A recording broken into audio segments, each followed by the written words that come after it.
हर हर महादेव। स्वागत है आपका बजट ट्रिप सीरीज के चौथे एपिसोड में, जहां हम आपको 3000 से 5000 के बजट में घुमाएंगे भारत के प्रख्यात धार्मिक स्थलों पर।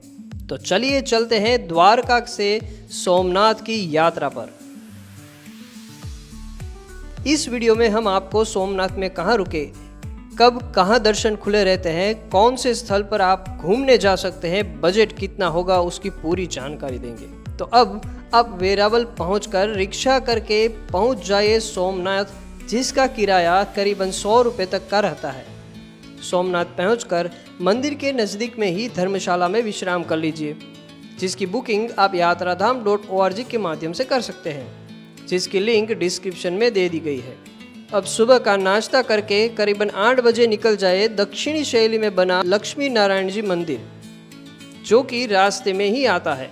तो यहाँ पे दर्शन करने के बाद सीधा पहुँच जाइए सोमनाथ मंदिर, जो भारत का सबसे पुराना और पहला ज्योतिर्लिंग है। इस मंदिर को कई बार तोड़ा गया, लेकिन जब जब इस मंदिर को किसी ने भी तोड़ना चाहा, ये फिर से बनवाया गया है। वो कहते हैं ना, भक्ति में ही शक्ति है। ये जगह वास्तव में इसे साबित करती है। मंदिर में दर्शन का समय सुबह 6 से रात 10 बजे तक रहेगा। मंदिर में आरती का समय सुबह 7 बजे, दोपहर 12 बजे और शाम को 7 बजे का है। मंदिर में जाने से पहले इलेक्ट्रॉनिक सामान और मोबाइल फ़ोन वगैरह बाहर लॉकर में ही रखना होगा। तो यहाँ पे दर्शन करके आप जा सकते हैं पुराने सोमनाथ मंदिर में, जिसे अहिल्याबाई ने बनवाया था।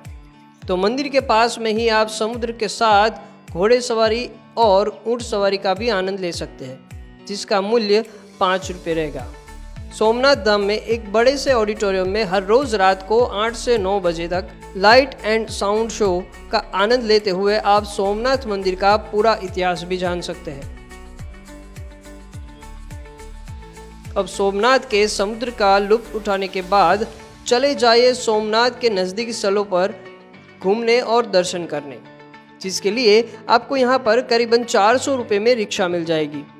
तो अब सबसे पहले आएगा बाणगंगा, जहाँ से जरा नामक शिकारी ने भगवान श्री कृष्ण के पैरों में तीर मारा था, और जहाँ पर 5 स्वयंभू शिवलिंग भी है।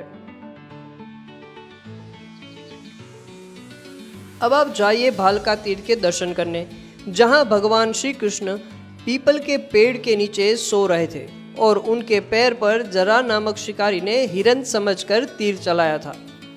आज भी यहाँ पीपल का पेड़ मौजूद है। अब यहाँ से राम मंदिर के दर्शन करते हुए जाइए त्रिवेणी संगम, जहाँ हिरण्या, कपिला और सरस्वती नदियों का संगम होता है। यहाँ थोड़ी देर बैठने के बाद जाइए गोलोक धाम तीर्थ, जहाँ तीर लगने के बाद भगवान श्री कृष्ण ने हिरण्या नदी के शांत किनारे अपना देह त्याग किया था। अब इसके बाद जाइए सूर्य मंदिर और 5 पांडव गुफा देखने। माना जाता है कि पांडव अपने अज्ञातवास के दौरान यहाँ से सूर्यदेव को प्रार्थना किया करते थे। तो अब समय आ गया है भोजन करके इस पावन भूमि से विदाई लेने का।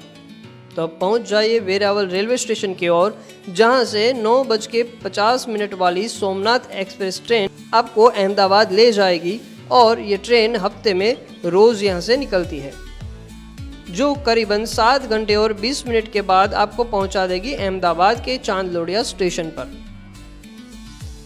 तो बस आज की यात्रा को हम यहाँ पर विराम देते हैं और मिलते हैं अगले वीडियो में, जहां हम आपको ले जाएंगे हरिद्वार की यात्रा पर, ऐसी ही और बजट ट्रिप सीरीज देखने के लिए।